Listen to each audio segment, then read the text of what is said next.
we're reminding the court that Ashli's dead and can't defend herself against the smears, by implication, of the Biden administration.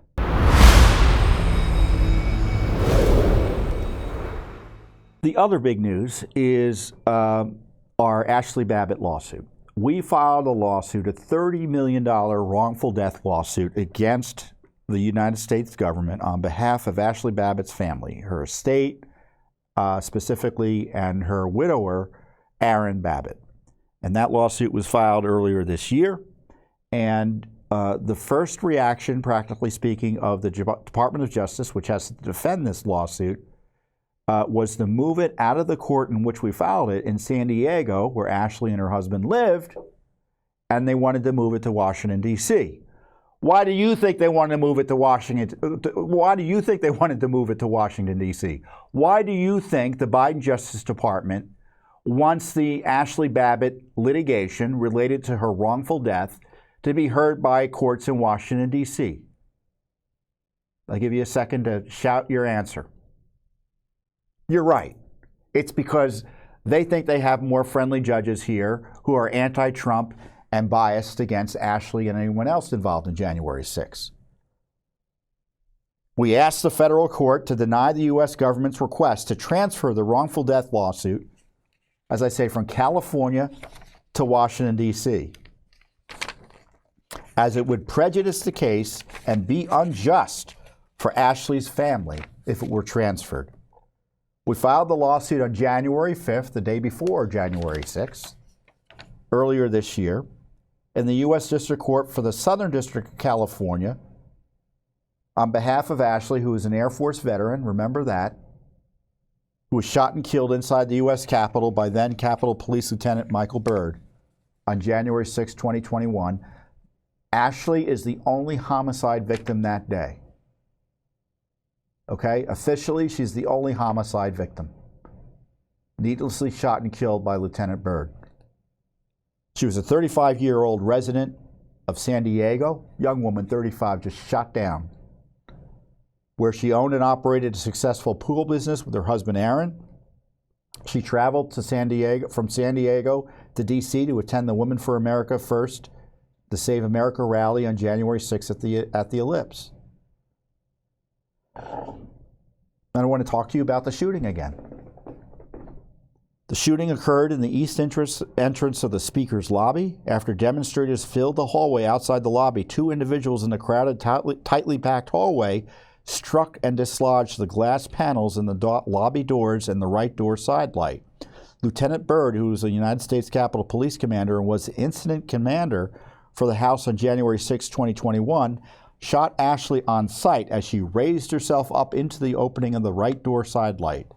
Byrd later confessed he shot Ashli before seeing her hands or assessing her intentions or even identifying her as female. Ashli was unarmed. Her hands were up in the air, empty, and in plain view of Lieutenant Byrd and other officers in the lobby. The facts speak truth. Ashli was ambushed when she was shot by Lieutenant Byrd. Multiple witnesses at the scene yelled, "You just murdered her." And of course, Lieutenant Byrd was never charged or otherwise punished or disciplined for Ashli's homicide. And so later, I think it was in March of this month, we filed an opposition to the Biden Justice Department's request to transfer venue of the case to the United States District Court here in D.C. Arguing against the change of venue, Judicial Watch pointed out that under federal law, a civil action against the United States may be brought in any judicial district in which the plaintiff resides. And a civil action on a tort claim against the United States may be prosecuted in a judicial district where the plaintiff resides. So we had every right to bring this claim in the Southern District of California. And it's really extraordinary and abusive that we're having to fight right now, this Justice Department, to keep it there.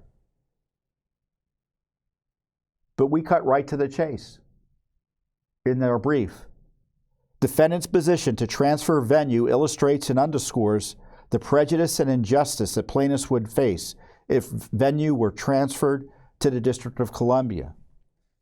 defendant mentions 80 Capitol police officers and 60 Metropolitan police officers that were injured and connects the deaths of 3 officers to the events on that day, thus connecting Babbitt to these deaths and other injuries as if she caused them.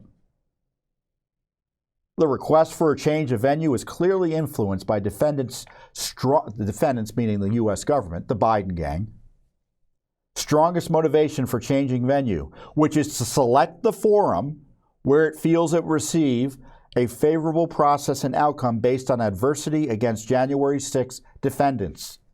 By its motion, defendant hopes to unfairly and unjustly connect Ashli to violence, injuries, and deaths for which she is blameless and connect her by association to thousands of individuals convicted of misdemeanors and felonies for which she was never charged and is unable to present a defense due to the lawless actions of one of the defendant's employees in shooting and killing her.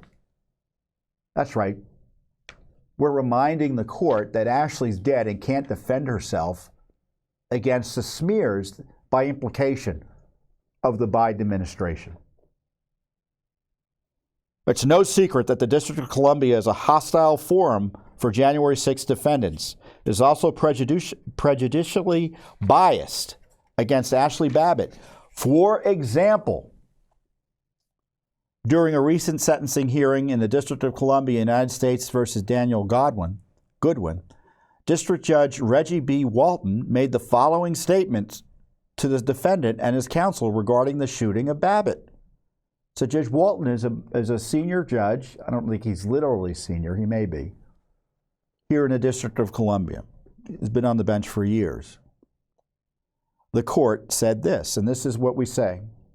We quote, "You should not have been. You cannot convince me that somehow what she was doing was somehow justified and the police did not have a justification for taking the actions that they took. You can't convince me of that." Judge Walton's statement evidences he has already predetermined a crucial issue in this case, whether Ashli Babbitt's killing was justified. Judge Walton made other biased comments on the record, including, well, she shouldn't have been coming through the window. And this man who was protecting the Capitol ends up being called a thug. That's just mind-boggling. Unfortunately, Judge Walton is speaking what many others are at least thinking behind the bench in the District of Columbia. This court is the only venue, meaning the court in the District of Southern California, which offers plaintiffs a chance of receiving a fair trial.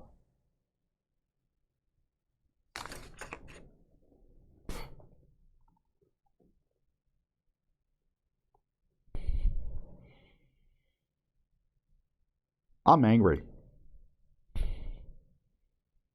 We filed this big case for Ashli Babbitt, her family, and the first thing the Justice Department does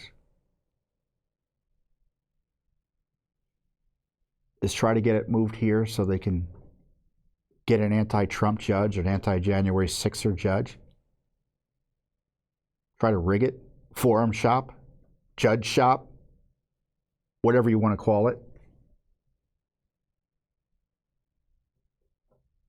Let's be blunt. The Biden Justice Department wants to move the Ashli Babbitt wrongful death lawsuit to D.C. because it knows the courts here are notoriously hostile to anyone tied to the January 6th protests.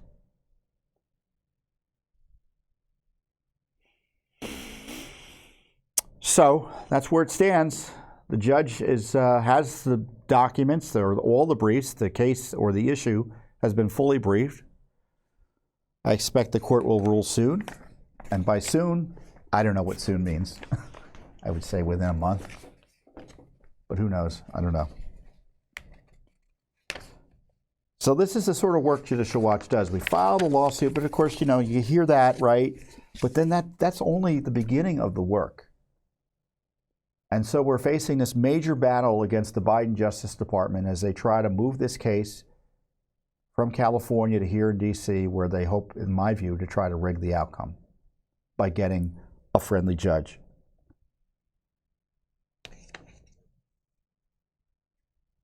I mean, you may have seen in the news this week that this, I guess it was called the praying grandmother, the J6 praying grandmother, who went into the Capitol for allegedly 10 minutes, was just convicted by a D.C. jury of 4 misdemeanors. I don't know how much time she's facing in jail at the federal level. I mean, I mean, to kind of say the detail how they're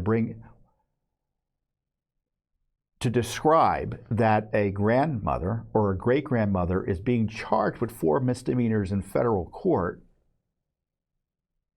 kind of is to condemn it, right? But that's what's happening here in D.C. No wonder they want to get here.